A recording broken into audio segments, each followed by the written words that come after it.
요한계시록 11장 15절에서 끝절인 19절까지 말씀입니다. 제가 대표로 봉독합니다. 일곱째 천사가 나팔을 불매 하늘에 큰 음성들이 나서 이르되 세상 나라가 우리 주와 그의 그리스도의 나라가 되어 그가 세세토록 왕노릇 하시리로다 하니 하나님 앞에서 자기 보좌에 앉아 있던 24장로가 엎드려 얼굴을 땅에 대고 하나님께 경배하여 이르되 감사하옵나니 옛적에도 계셨고 지금도 계신 주 하나님 곧 전능하신 이여 친히 큰 권능을 잡으시고 왕노릇 하시도다. 이방들이 분노하며 주의 진노가 내려 죽은 자를 심판하시며 종 선지자들과 성도들과 또 작은 자든지 큰 자든지 주의 이름을 경외하는 자들에게 상 주시며 또 땅을 망하게 하는 자들을 멸망시키실 때로소이다 하더라. 이에 하늘에 있는 하나님의 성전이 열리니 성전 안에 하나님의 언약궤가 보이며 또 번개와 음성들과 우레와 지진과 큰 우박이 있더라. 아멘. 오늘 본문은 일곱 번째 나팔 재앙으로 사람들에게 내려지는 셋째 화에 해당됩니다.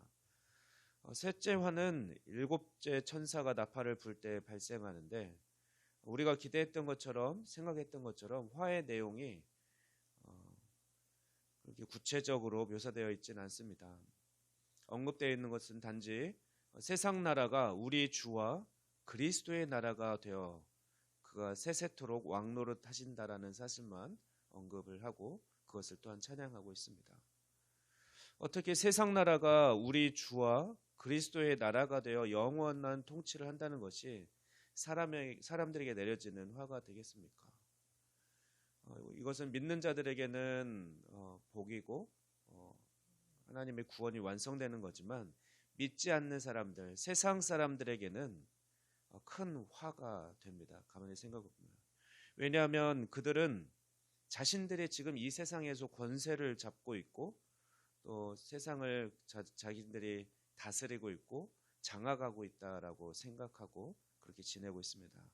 그런데 주님이 이 땅에 다시 오실 그날에 세상 나라가 망하고 그들이 자신들이 통치하던 그 권세를 다 빼앗겨 버리는 것이기 때문에 그들 입장에서는 아주 가장 큰 최악의 화가 임하는 것이죠. 하나님께 모든 걸 빼앗겨 드릴 수밖에 없는 거죠. 모든 권세를. 이것은 하나님께서 마지막 때에 영원한 나라를 세우시겠다고 하신 그분의 계획이 이루어진 것입니다.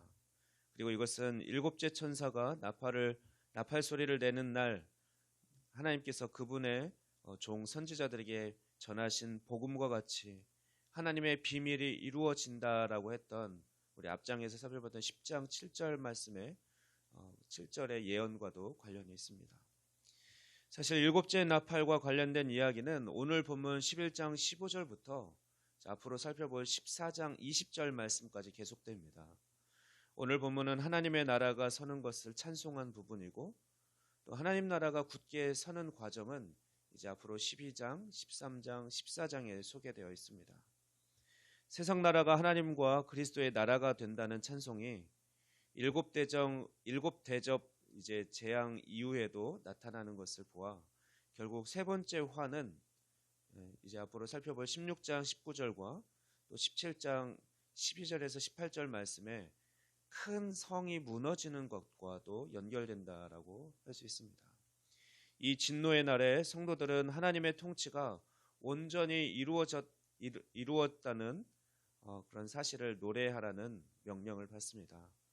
하나님의 진노의 날은 우리 그리스도인 하나님의 자녀들에게는 동시에 하나님의 구원을 즐거워하는 날이기도 하기 때문에 우리는 기쁘게 찬양해야 되는 것이죠. 15절 말씀에 일곱 번째 나팔을 부는 것은 예수 그리스도의 재림을 알리는 사인이 될 것입니다.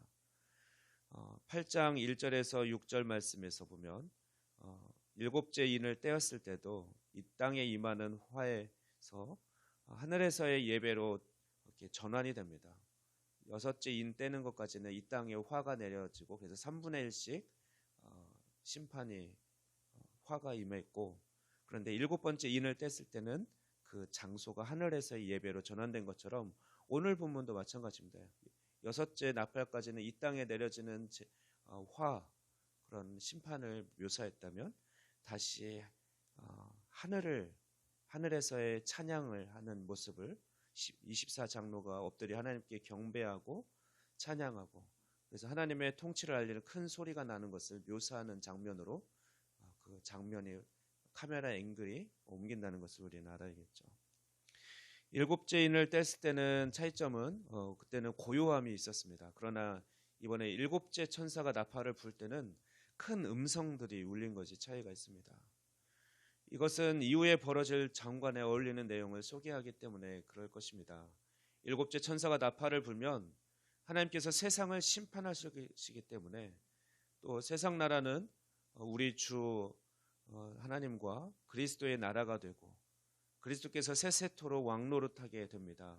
이 영광스러운 일을 알리기에는 이렇게 웅장하고 큰 소리가 어울리겠죠.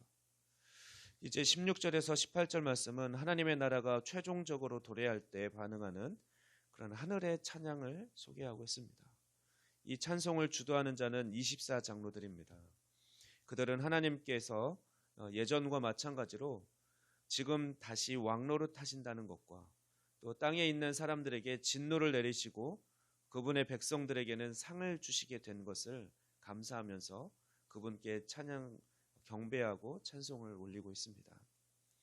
24장로들의 찬송에는 하나님께서 왕노릇 하실 때 발생하는 일이 소상하게 그려져 있습니다. 그때 하나님께서는 이방들이 분노하며 주의 진노가 내려 죽은 자를 심판하시며, 또 종의 선지자들과 성도들과 또 작은 자든지 큰 자든지 주의 이름을 경외하는 자들에게는 상을 주신다. 또 반대로 땅을 망하게 하는 자들은 멸망시킬 것이다 라고 찬양하고 있습니다. 결국 세 번째 화는 하나님께서 신원하시는 때가 임하였다라는 사실과 관련이 있습니다. 하나님께서는 자신을 경외하는 자들과 땅을 망하게 하는 자들을 분명히 가르실 것입니다. 주의 이름을 경외하는 자들에게는, 즉 성도들에게는 상이 주어집니다.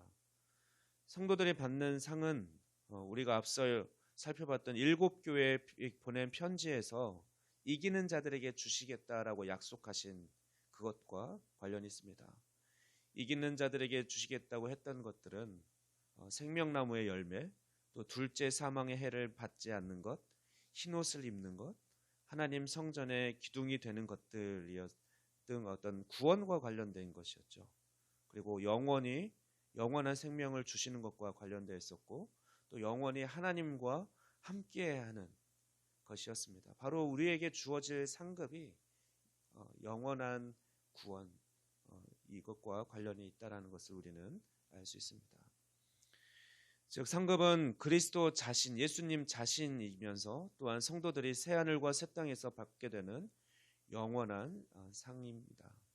반면에 땅을 망하게 한 자들은 멸망이 있을 것입니다. 이것은 하나님의 종말론적인 그런 심판을 가리킵니다. 이제 마지막으로 19절 말씀은 요한이 하늘의 환상을 본 장면을 묘사한 것입니다. 하나님의 마지막 심판과 세상의 끝이 임하여서 하늘에 있는 하나님의 성전이 열리고 성전 안에 지성소를 볼 수 있게 되었습니다.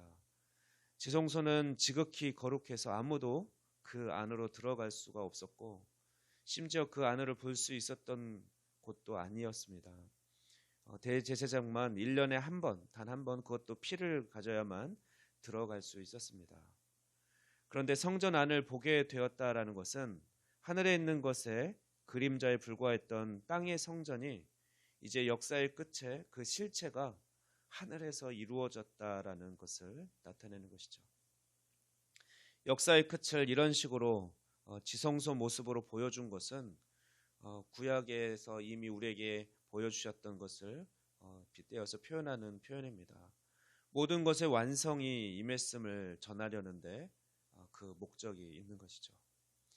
지성소 안에 있는 언약궤는 하나님께서 자기 백성과 함께 계시는 그런 하나님의 임재의 상징입니다. 또 그분의 약속의 표이기도 하죠.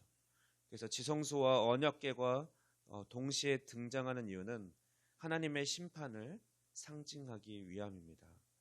하나님의 심판은 성전에서 나오기 때문입니다. 요한은 하나님의 임재를 나타내는 또 다른 표현, 번개, 음성, 우레, 지진, 큰 우박도 묘사하고 있습니다. 이것은 마지막이 이미 왔음을 가리키는 그런 상징들이 됩니다. 이제 말씀을 정리합니다. 이제 일곱째 천사가 그리스도의 재림을 알리는 일곱 번째 나팔을 불므로 세 번째 화가 임했습니다. 그것은 곧 세상 나라가 우리 하나님과 그리스도의 나라가 되어서 하나님께서 영원히 이 세상의 온전한 통치자로 그렇게 회복된다는 것입니다. 이것이 사람들에게 화가 되는 이유는 그들이 자신들의 권세를 부리고 자신들의 세상을 주관하고 있고 장악하고 있다라고 생각했는데, 이제 주님께서 이 땅에 다시 오시면 세상 나라는 망하고 그 모든 주권이 하나님께, 그리스도께 속하게 되기 때문에 그렇습니다. 그들은 이제 멸망받게 될 것이고 하나님만이 영원한 통치자가 될 것입니다. 그러나 주의 이름을 경외하는 우리 성도들에게는 반면에 상이 주어질 것입니다. 온전한 구원이 이루어질 것이고 영원히 하나님과 함께하게 될 것입니다. 그러므로 우리 오늘도 그 날을 소망하며 인내함으로 승리하는 하루를 살아갑시다. 기도하겠습니다. 이 세상의 진정한 주인이시오 만왕의 왕이신 주님을 찬양합니다. 오늘도 우리에게 새날을 허락하여 주시고 또한 말씀과 기도로 시작하게 하시니 감사합니다. 오늘도 수많은 일들 가운데 우리를 친히 인도하여 주시고 우리 가운데 충만하게 임재하여 주시옵소서. 우리가 영원한 하나님 나라, 하나님의 통치가 영원히 임할 그 날을 소망하며 오늘도 인내함으로 승리하는 하루가 되게 하여 주시옵소서. 감사드리며 이 모든 말씀 우리 주 예수 그리스도의 이름으로 기도하옵나이다. 아멘.